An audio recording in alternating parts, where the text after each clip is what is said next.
Namaskar.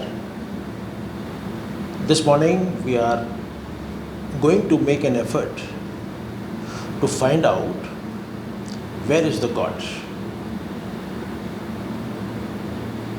Somebody says, एक राम दशरथ का बेटा. The other one says, एक राम घटघट में बैठा. The third one says, तीसरे राम का सकल पसारा, everywhere. And the fourth one says, चौथा सबसे न्यारा.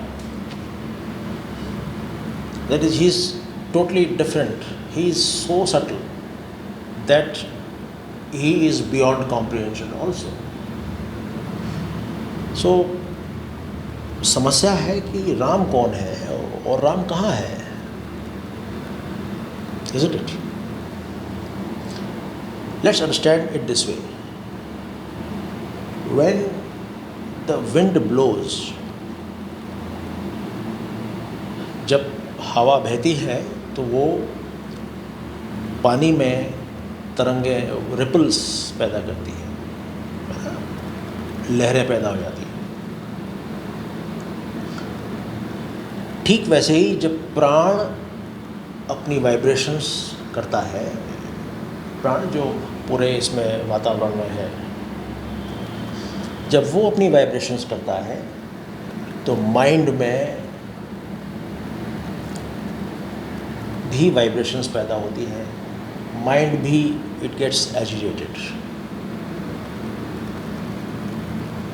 And as a result it creates this world, it creates this creation, the universe and even the God. Now, having done this, the mind gives form to the God, and he also gives a limit, a binding to the God. ये आकार है, ये shape है, ये इसके बाहर के दायरे हैं वगैरह. अब मज़े की बात है कि जब माइंड सो जाता है, mind स्लीप्स, all this manifestation, all this godly ideas and notions and descriptions, they also sleep. जितने भी विवरण हैं और जितने भी प्रकार हैं, जितने भी आकृतियाँ बनी हैं भगवान की, वो सब सो जाती हैं, वो सब गायब. और जब माइंड वापस से जागा तो ये सब वापस पैदा हो जाती है. अब सवाल है कि भाई ये अपीयरेंस और रीअपीयरेंस, क्या यही सत्य है? क्या यही भगवान है? जो ड्रीम वर्ल्ड है, जो सपने की दुनिया है, जो अंदर है, जब हम उठते हैं तो वो गायब. और जो बाहर की दुनिया है, जब हम सोते हैं तो वो गायब. तो ये सच है या वो सच है? यानी सोते हुए जो ड्रीम वर्ल्ड हम क्रिएट कर रहे हैं, इज दैट रियल? और is this what we are seeing now in waking state, is this real? Surprisingly both are equally unreal. दोनों ही सत्य नहीं है, दोनों ही भगवान नहीं है, दोनों ही असल नहीं है. सवाल है, व्हाट इज रियल? जो सत्य है वो क्या है?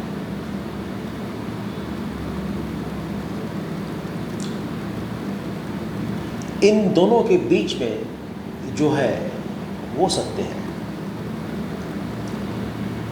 इन दोनों का जो सबस्ट्रेटम है, ये दोनों जिसके ऊपर लीला करते हैं, ये दोनों जिसके ऊपर अवतरित होते हैं, वो सत्य है,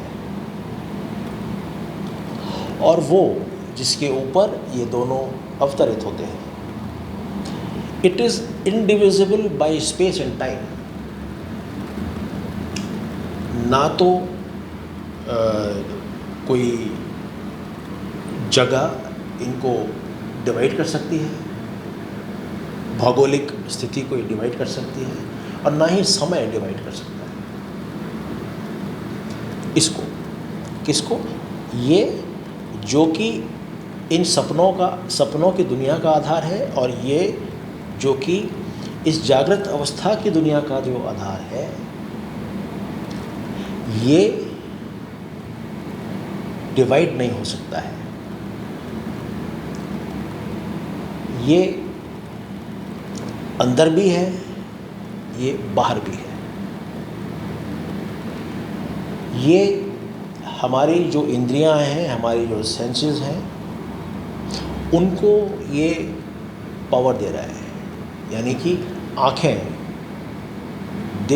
हैं तो सही, पर वो देख रही हैं क्योंकि दृष्टि है। ज़बान है, वोकल कॉर्ड्स हैं, पर वो आवाज़ निकल रही है क्योंकि ये जो सबस्ट्रेटम है, ये जो आधार है, ये उन चीज़ों को निकलने दे रहा है। आवाज़ वो बना है। तो वही सबस्ट्रेटम, वही आधार आवाज़ भी है, वही आधार जीवन भी है, वही आधार जीव भी है, वही आधार इस सपने की दुनिया को भी पैदा कर रहा है, वही आधार उस सपने की दुनिया को बैठा भी रहा है, वही आधार उसी जागृत अवस्था की दुनिया को उजागर कर रहा है। और जब वही आधार सोचता है कि अब ये सो गया है तो चलो इसको बंद करते हैं, अब ड्रीम वर्ल्ड स्टार्ट करते हैं। So it is just this play of the aadhaar, the base, and we can call this consciousness. इसको चेतना कह सकते हैं, इसको प्रभु कह सकते हैं, इसको भगवान कह सकते हैं, इसको तू कह सकते हैं, इसको तुम कह सकते हैं, इसको ये कह सकते हैं, इसको वो कह सकते हैं, इसको पिता कह सकते हैं, इसको परमात्मा कह सकते हैं, कुछ भी कह सकते हैं। हमारे ऊपर है, on our mind, what our mind says. और ये है कहाँ? बाहर है, अंदर है, कहाँ है? ये हमारी कैविटी के अंदर है। हमारे जो दिल की जो कैविटी है वो उसके अंदर है, हमारे जो सेंटर है उसके अंदर है।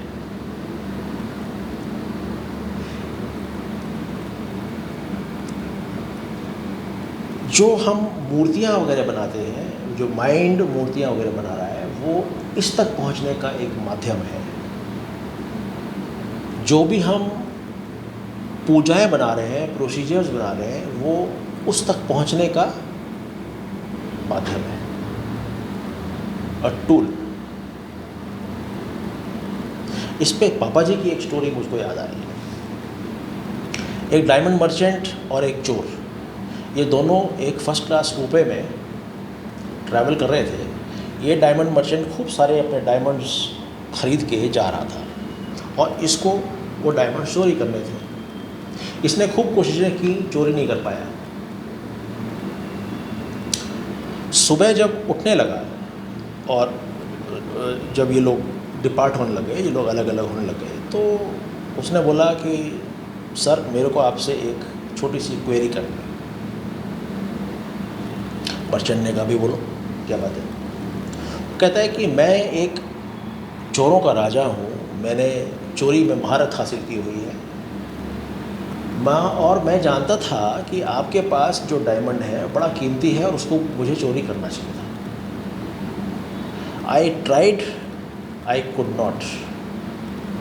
आप बताएं कि वो आपने कहाँ रखा हुआ था?